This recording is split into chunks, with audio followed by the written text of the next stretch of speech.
Ecocriticism, also called green studies, is a way of studying literature by looking at how it relates to nature and the environment.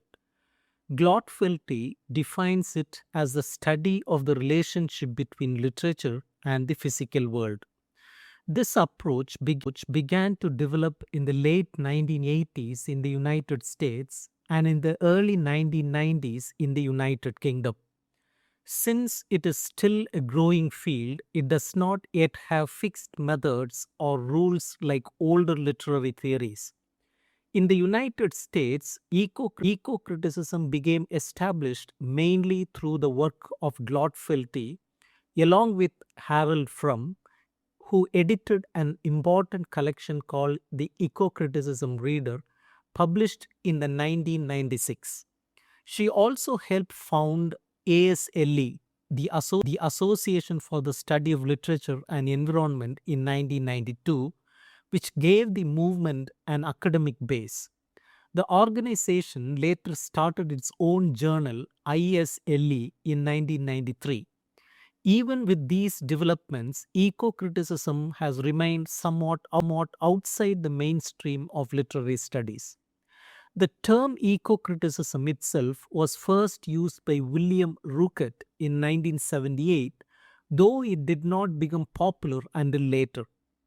Another early contributor was Karl Kroeber, who used the term ecological in literary studies.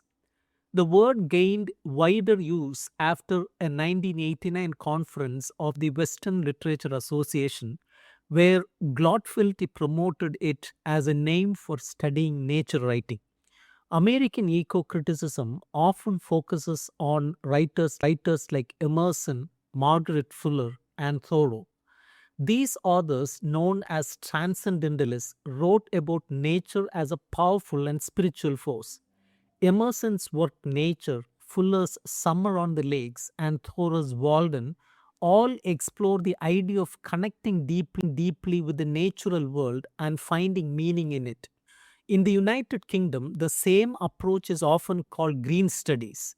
It is influenced more by British Romantic writers like Wordsworth. A key figure here is Jonathan Bate, whose book Romantic Ecology, published in 1991, helped shape the field.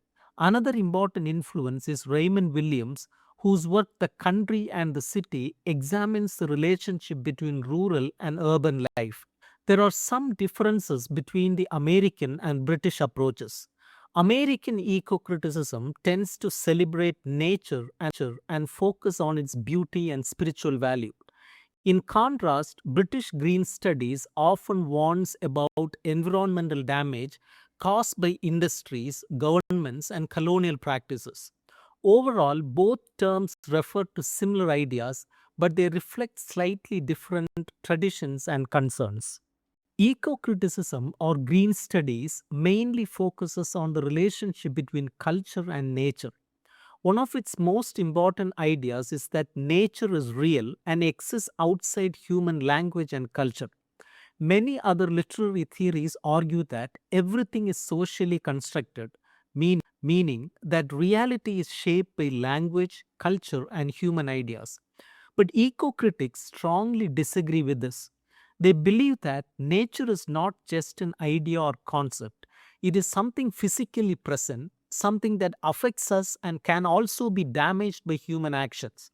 For, for example, environmental problems like climate change or ozone depletion are real, not just constructed by language. Critics like Kate Soper argue nature cannot be reduced to words or discourse. Eco-criticism challenges the dominant theoretical belief that everything is created by culture and language and reminds us that the physical world exists independently. However, this does not mean that eco-critics are naive or ignore cultural influences. Critics like Alan Liu argue that when we call something natural, we may actually be hiding political or social realities. For instance, in the past, inequality between rich and poor was sometimes presented as natural or God given, which made it seem acceptable and unchangeable. This process is called naturalizing something. making it appear part of nature when it is actually created by human systems of power. Because of this, some theorists claim that nature itself is just a human idea. But eco-critics respond that while the word nature may be shaped by culture, the physical world itself still exists. Terry Gifford argues that nature is both a concept and a real presence. So eco-criticism tries to balance these views. It accepts that our understanding of nature is influenced by culture, but it insists that nature is not purely imaginary. Another important point is that cultural differences in how we view something do not make it unreal. For example, aging is understood differently in different cultures. Some see it as a sign of wisdom, while others see it negatively. But these differences do not mean that aging itself is not real. In the same way, nature may be interpreted differently across cultures, but it still exists independently. Eco-criticism also examines the relationship between nature and culture as a spectrum, not a strict division. We can think of the environment as moving through different stages. First, pure nature like deserts, oceans, and wilderness. Scenic nature like mountains, forests, and waterfalls. Countryside like fields, hills, and farms. Human shaped spaces like parks, gardens, and towns. As we move through these stages, we see a gradual shift from nature to culture. Some spaces contain both elements. This shows that nature and culture are connected but still distinct. In literature, different types of writing focus on different parts of the spectrum. Romantic poetry often focuses on mountains and landscapes, while domestic novels focus on human environments like towns and homes. Wilderness settings are often used in stories where characters search for meaning or test their limits. Eco criticism reminds us that environmental issues are now central to human survival. Problems like global warming affect the entire planet, and no place is completely untouched by human impact. Therefore, while issues like gender, race, and class are important, eco critics argue that we must also focus on the environment. Without a healthy planet, solving other social problems may become meaningless. Eco criticism changes the way we read literature by adding a new focus on nature and the environment. There is no fixed method for doing an eco critical reading. It means reading familiar texts with a new awareness of how nature is presented and how humans interact with it. This environmental aspect was always present in the text, but readers may not have paid attention to it before.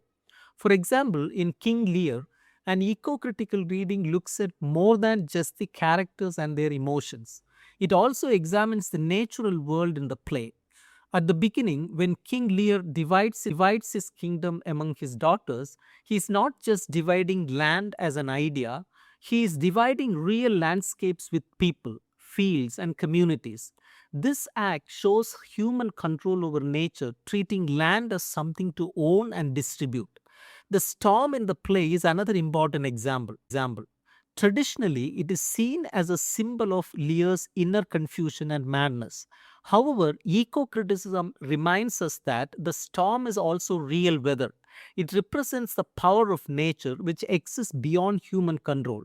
Similarly, the blasted heath is not just a symbol but a damaged environment, possibly reflecting the consequences of Lear's actions. In this way, eco criticism shifts attention from the inner human thoughts and feelings to the outer physical world. This approach can also be applied to other texts such as The Fall of the House of Usher by Edgar Allan Poe. Usually, this story is read as a psychological tale about fear, madness, and the human mind. Readers often focus on the characters, especially Roderick Usher, and interpret the story as a reflection of inner mental states. However, an eco critical reading looks instead at the house and its surroundings. The house of Usher is shown as isolated and cut off from the natural world. It stands near a dark, still lake and seems to exist in its own closed environment. There is no healthy connection between the house and nature. This creates a system that is slowly breaking down. The idea of entropy, decline, and disorder is important here. The house and its environment are decaying because they are cut off from the natural flow of life. There is no renewal, no fresh energy coming in. Everything is stagnant and lifeless. Even Usher himself cannot tolerate nature. He avoids light, flowers, and natural sounds. He prefers artificial things like music and art. This shows a complete separation from nature. In this reading, the story is not just about personal madness, it becomes a warning about environmental collapse. The house represents a damaged ecosystem that is dying. By the end, when the house collapses, it suggests total destruction. This makes the story even more frightening because it reflects a world where nature has been ignored and destroyed. What eco-critics do? Eco-critics reread major literary works from an ecocentric perspective with particular attention to the representation of the natural world.